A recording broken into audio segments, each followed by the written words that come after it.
વાત કરી 750 સેવક દેવાયત પંડિત એક દેવલ દેને ગોતવા જાય, મજવડીના ઢાળે પૂગે અને બાપુ રથનો ધરો ભાંગ્યો અને સેવકને કીધું કે આ ગામ કયું કે મજવડી, કે જાવ નહીં આ ધરો હંતાઈ આવો.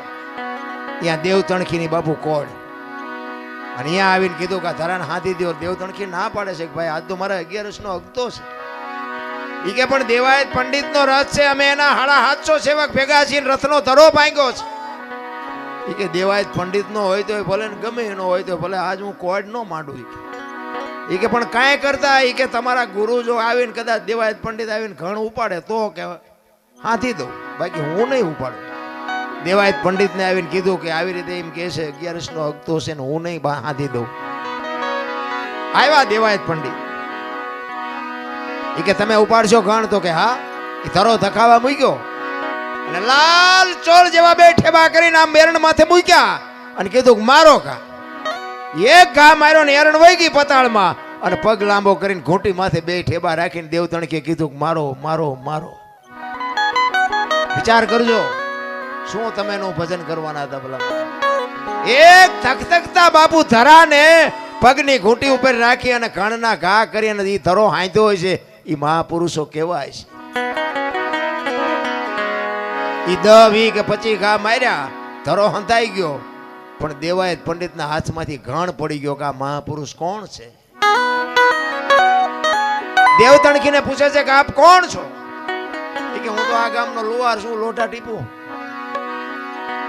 ઈ કે હું દેવાયત પંડિત તમારી સામે ઉભો છું, આ ઘૂંટી ઉપર રાખીને ધરો તમે હાંધ્યો. તમે લુહાર નહીં પણ કાંઈક તમે ઊંચી મૂર્તિ છો. પછી દેવ તણખી કે ઈ જે હોય પણ તમે કિનપા જાઓ છો? ઈ કે દેવલ દેને ગોતવા. ઈ કે સરનામું છે? ઈ કે સરનામું નથી તો કે ક્યાં ગોતવા જાય છે? વિચાર તો કરો, દેવાયત પંડિત ને પરસ્યો વાળી દીધો. આજની વાતું તેદી એને કરી. ધરતી ઉપર હેમર હાલશે, હુનાનગર ની મોજા લક્ષ્મી લૂંટાય, લોકો તણી નહીં થાય રાડ ફરિયાદ. બાપુ કાંઈક વાતું કરી. બાપનું કીધું બેટા નહીં કરે, ઘરે ઘરે લાજુ નહીં કાઢે, કાંઈક બાપુ દીકરાનું કીધું કે બાપ નહીં કરે, બાપનું કીધું દીકરી નહીં કરે, ફેશન ને બેસન ને પાણી પડી કે પાણી વેસાય ને કાંઈક દેવાયત પંડિતે વાત કરી. આજની હજારો વર્ષ પહેલા ઈ દેવાયત પંડિત ને દેવ તણખીએ પરસ્યો વાળી દીધો. તો દેવ તણખી કેવો હોય છે? ઈ કે દેવલ દેને તમે લઈ આવ્યા ત્યારે તમે કાંઈ કીધું તું? તો કે હા. કે હું કીધું તું? ઈ કે શંકા નહીં જાય, શંકા જ્યાં સુધી નહીં જાય ત્યાં સુધી હું તમારી રહીશ, અને શંકા જાય તેથી હું તમારી નહીં હોય. તો કે શંકા ગઈ હતી? તો કે હા. તો કે હવે હું ગોતવા નીકળ્યા છો? અરે મારા રામ દેવાયત પંડિત બાપુ ધ્રુજી ગયો કરે આ મહાપુરુષ અને દેવ તણખીના ઘરેથી બાપુ દેવલ દેને બહાર કાઢ્યા. તો કયો પુરુષ છે?